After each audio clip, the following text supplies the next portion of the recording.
Hello everyone, welcome back. जैसा कि हमने कल हरियाणा में जो राज्य के चिन्ह थे वो पढ़े थे, तो जो हरियाणा का राज्य की पुष्प है वो हमारा छूट गया था। तो राज्य की पुष्प है वो कमल का फूल। आपसे अगर पूछे हरियाणा का राज्य की पुष्प कौन सा है, तो वो कमल का फूल। आज हम पढ़ेंगे जो हरियाणा में जो राष्ट्रीय उद्यान या फिर जो नेशनल पार्क,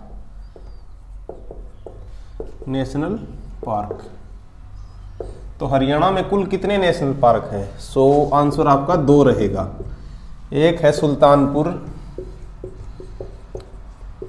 और दूसरा कलेसर। आपसे 2 फॉर्म में क्वेश्चन पूछा जाता है कि हरियाणा में कुल कितने नेशनल पार्क हैं, तो वो 2 रहेगा। सबसे पुराना नेशनल पार्क पूछे तो वो सुल्तानपुर गुरुग्राम, और सबसे बड़ा पूछे तो वो कलेसर यमुनानगर।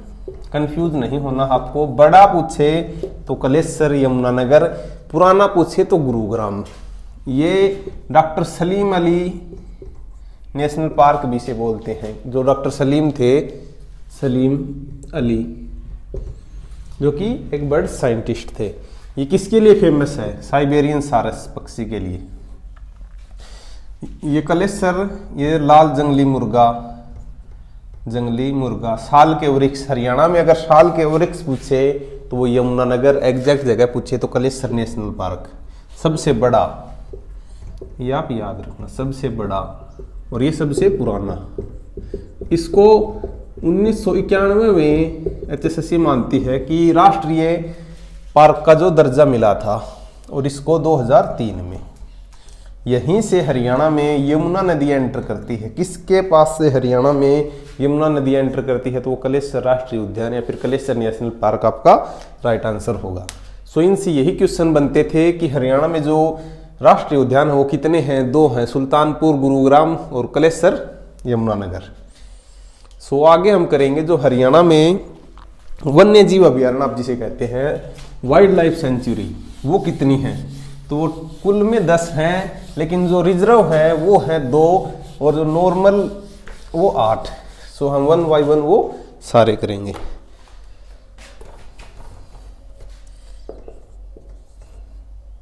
वन्य जीव अभयारण्य आपसे नंबर पूछे तो 10 ऑप्शन में ना हो तो 8 भी आपका राइट आंसर होगा।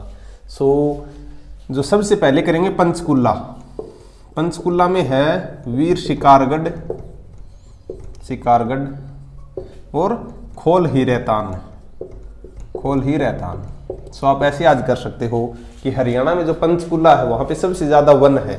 फॉरेस्ट एरिया पूछे तो वन सबसे ज्यादा पंचकुला। तो जो शिकार करेगा, शिकारी, वो कौन होगा? एक शैतान होगा। रैतान से आप याद कर सकते हो। तो रैतान शिकार करेगा, कहाँ करेगा? वन में। तो वन कहाँ है? पंचकुला में। 2 हमारी इसी के साथ कंप्लीट। फिर है झज्जर में भी 2 हैं, भिंडावास व खप्परवास। भिंडावास में अगर पूछे तो नहीं, झज्जर में पूछे तो भिंडावास व खप्परवास क्या है? एक वाइल्ड लाइफ सेंचुरी। उसके बाद जो कलेसर नेशनल पार्क था उसी के नाम पे कलेसर वन्य जीव अभयारण्य, ये भी आपका यमुनानगर में है, यमुनानगर। और भिंडावास एक झील भी है झज्जर में, उसे HSSC सबसे सुंदर झील मानती है हरियाणा की। कलेसर के बाद हम पढ़ेंगे जो नाहर वन्य जीव अभयारण्य। नाहर है रेवाड़ी में। राजा नाहर सिंह का संबंध फरीदाबाद से था, लेकिन जो नाहर वन्य जीव अभयारण्य है वो रेवाड़ी में रहेगा।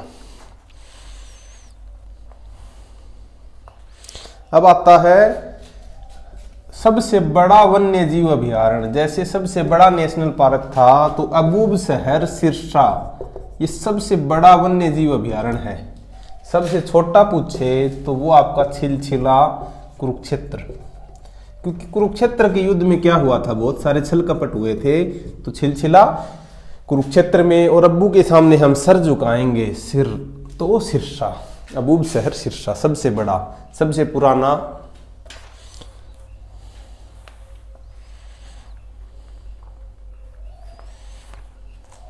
अब जो रिजर्व हैं, जैसे वन्य जीव अभयारण्य 10 थे, उनमें 2 रिजर्व हैं। तो आपसे पूछे हरियाणा में रिजर्व वन्य जीव अभयारण्य कितने हैं? सो वहां आपका आंसर 8 ना होके 2, जो कि सरस्वती व वीर शिकारगढ़, नहीं वीर शिकारगढ़ पंचकुला, वीरबारा सरस्वती है कुरुक्षेत्र में। ये कुरुक्षेत्र व कैथल के बॉर्डर पे है। जो आपका आंसर, अगर मोस्टली प्रोबेबिलिटी आपको कुरुक्षेत्र की मिलेगी, अगर वो आंसर ना हो तो आपका कैथल भी राइट आंसर होगा। और वीरबारा है जींद, वीर लोग आज भी जिंदा है। वीरबारा ये आपका जींद में। वीरबारा क्या है? एक रिजर्व। अगर आपसे ऑप्शन पूछे, इस क्वेश्चन में आपको कंफ्यूज कर सकता है, क्योंकि वीर शिकारगढ़ के नाम से भी है हरियाणा में और वीरबारा। सो आपको इस फॉर्म में क्वेश्चन मिलेगा कि हरियाणा में वीरबारा क्या है। ऑप्शन मिलेगा national park, wild life sanctuary, number 3 protected wild life sanctuary, या फिर जो रिजर्व वाइल्ड लाइफ सेंचुरी, या फिर आपको लेक झील दे देगा। तो आपका answer protected wild life sanctuary, क्योंकि इसको संरक्षित कर रखा है और ये जींद में रहेगा। वीरबारा, वीर लोग आज भी जिंदा हैं। सो हमने ये टॉपिक क्लियर कर लिया। इसमें हम 1 घंटा भी लगा सकते थे कि ये वहां पे है, इसका इतना एरिया है। आपसे सबसे बड़ा, सबसे छोटा, इस टाइप से क्वेश्चन पूछे जाएंगे।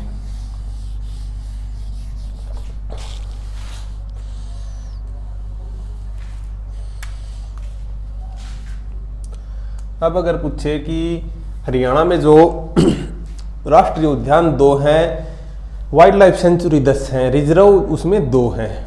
सो उसके बाद हम जो चिड़ियाघर है हरियाणा में, चिड़ियाघर 3 है, कुरुक्षेत्र,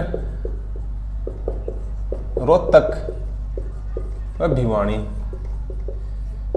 रोहतक सबसे बड़ी और भिवानी व कुरुक्षेत्र की मिनी चिड़ियाघर जिसे बोलते हैं। सो आपसे पूछे हरियाणा में सबसे बड़ा चिड़ियाघर कहाँ है, तो आपका पीपड़ी कुरुक्षेत्र एग्जैक्ट लोकेशन पूछे। सो इसी के साथ हमारा चिड़ियाघर का टॉपिक भी कंप्लीट होता है। हमें टाइम वेस्ट 1% नहीं करना। अगर आपसे 15 मिनट यूटिलाइज किए तो आपको उन 15 मिनट का आउटपुट आपको देने का रिस्पॉन्सिबिलिटी है हमारी। सो जो हरियाणा में तापीय विद्युत केंद्र, वो हमारा नेक्स्ट टॉपिक है। जैसे हर बार एग्जाम में पूछ लेता है कि अरावली तापीय विद्युत केंद्र हरियाणा में कहाँ है, राजीव गांधी तापीय विद्युत केंद्र हरियाणा में कहाँ है, महात्मा गांधी, दीनबंधु छोटूराम और पानीपत। सो ये बेसिकली अगर पूछे तापीय विद्युत केंद्र, थर्मल पावर प्लांट, ये 5 है हरियाणा में। सबसे पहले इंदिरा गांधी, इसका दूसरा नाम है अरावली तापीय विद्युत केंद्र। ग्राम सीओ के एग्जाम में आया था कि अरावली तापीय विद्युत केंद्र हरियाणा में कहाँ है, तो उसका राइट आंसर झज्जर होगा। झज्जर में ही महात्मा गांधी तापीय विद्युत केंद्र है। महात्मा गांधी, जो महात्मा गांधी थे व जो इंदिरा गांधी थे, पॉलिटिशियन थे, ये कहाँ रहना पसंद करेंगे? दिल्ली के पास। दिल्ली के पास कौन सा शहर है हमारा? झज्जर। इसके अगर आपसे साइज पूछे तो 1500 मेगावाट, इसकी 1367 मेगावाट।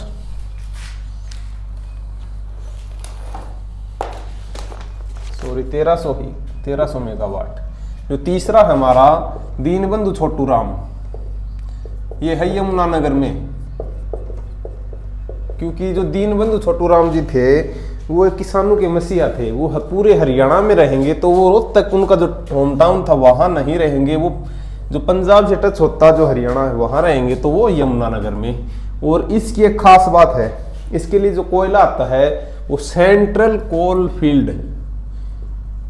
ये अगर एसआई का एग्जाम है या फिर एचसीएस के एग्जाम में आ सकता है कि जो दीनबंधु छोटूराम जो तापीय विद्युत केंद्र है उसमें कोयला कहाँ से आता है। बाकी सारे जो हैं उनमें महानदी कोल फील्ड से आता है, ये आपको ध्यान रखना है। अब जो चौथा है हमारा Rajiv Gandhi thermal power plant, Rajiv Gandhi, ये हिसार है। हिसार में अगर गांव पूछे तो वो खेदड़ गांव हिसार। बरवाड़ा रोड पे पड़ता है। और जो पांचवा और आखिरी है पानीपत तापीय विद्युत केंद्र। सो नाम से ही पता चल रहा है कि पानीपत में है।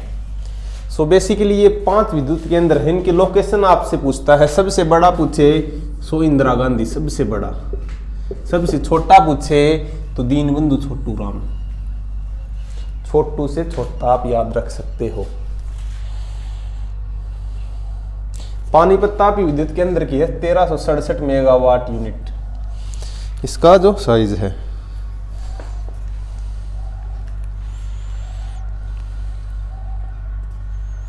और जो Rajiv Gandhi thermal power plant 1997 में जो बना था उसकी 1997 में जो इलेक्ट्रिसिटी जो डिपार्टमेंट था उत्तर हरियाणा दक्षिण हरियाणा वो बना था, ये आई थिंक 2000 के बाद बना है। सो ये पांचों आपको एज इट इज पूछे जाते हैं कि इंदिरा गांधी तापीय विद्युत केंद्र का दूसरा नाम क्या है। सो अरावली उसका राइट आंसर होगा। महात्मा गांधी तापीय विद्युत केंद्र कहाँ है? झज्जर में। Rajiv Gandhi thermal power plant Hisar में। दीनबंधु छोटू राम यमुनानगर में। व पानीपत तापीय विद्युत केंद्र, पानीपत में ऑयल रिफाइनरी भी है। सो वो कई बार पूछ लेता है। वो आपको अलग से जो हरियाणा के जितने भी जो फेमस जैसे जो जगाधरी है वहाँ पे रेलवे वर्कशॉप है, हिसार में जो स्टील इंडस्ट्री है उस टाइप में आपको वो सारे करवा दिए जाएंगे।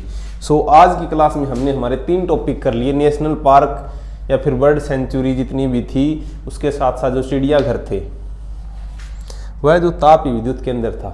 अगर चाहें तो हम इसे 1 घंटा धीरे धीरे हम पढ़ा सकते हैं, लेकिन हम जल्दी जल्दी, क्योंकि छोटे छोटे सीधे कॉन्सेप्ट इनमें क्या लगाओगे। अगर महानदी कोल फील्ड से यहाँ पर कोयला आता है सो वो आपको याद रखना पड़ेगा। बाकी जो आपके ग्रुप सी के जितने भी एग्जाम हैं उनमें इनकी लोकेशन ज़्यादा पूछता है। सो आप इनकी लोकेशन ज़्यादा ज़रूरी रखना। एक भारत का सबसे बड़ा न्यूक्लियर पावर प्लांट बन रहा फतेहाबाद में, 2014 में बना था। वो कल करवाएंगे आपको। जो और बाकी जितनी भी ऊर्जा केंद्र रहेंगे जैसे सौर ऊर्जा, नाभिकीय ऊर्जा, वो कल करवा देंगे हम अगली क्लास में। सो बने रहिए।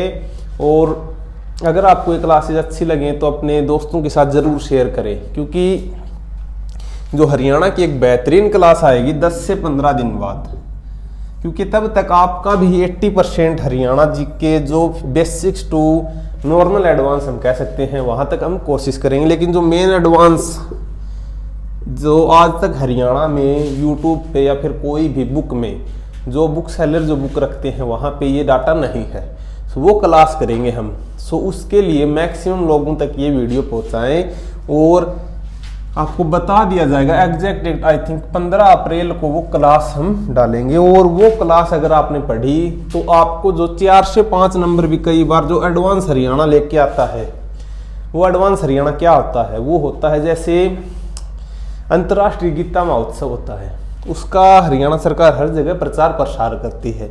जैसे हरियाणा रोडवेज की बसेज अगर किसी दूसरे स्टेट में जाएंगी तो उसका प्रचार करेंगी, उसमें उसकी डेट ज़रूरी हमें याद रखनी होती है। लेकिन कुछ ऐसी चीज़ें हैं जिसका प्रचार प्रसार सरकार नहीं करती, जैसे जो धरोहरें हैं हमारी। जैसे अगर कोई भी आपके आसपास कोई हिस्टोरिकल या फिर कोई भी मोन्यूमेंट है तो उसका सरकार क्या प्रचार प्रसार करेगी? उसको सिर्फ वो प्रोटेक्ट करेगी और वो एज इट इज आपको एग्जाम में डाल देगी। सो वहाँ पे आप बस अगर तुक्का लग गया तो ठीक है, अदरवाइज आपको कहीं बुक में वो मिला नहीं और 1 नंबर चला गया। और कई बार 3-4 क्वेश्चन ऐसे मिल जाते हैं, अगर 4 क्वेश्चन गलत हो गए सो उसकी वैल्यू तो आप समझते हो 1 नंबर भी कितना मायने रखता है। सो उम्मीद करते हैं आप आगे भी ऐसे ही जुड़े रहेंगे और अपनी पढ़ाई जारी रखेंगे। सो आज के लिए इतना ही। धन्यवाद। जय हिंद, जय भारत।